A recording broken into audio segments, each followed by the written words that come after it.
महाराष्ट्र शासन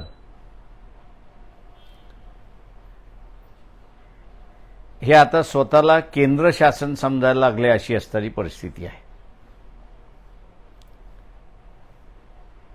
सुरक्षा बिल ज्यांनी जे आणलेलं आहे हे सुरक्षा बिल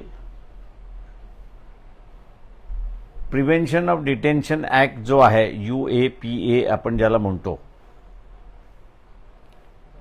त्याची डुप्लिकेट कॉपी आहे असं मी त्या ठिकाणी मानतोय। पण दुर्दैवाने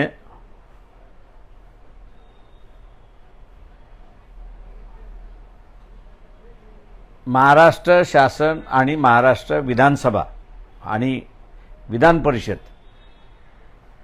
या दोघांनाही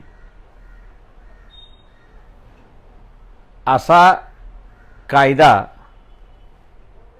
करण्याच्या दृष्टिकोनातून अधिकारच नाही असं मी त्या ठिकाणी मानतोय।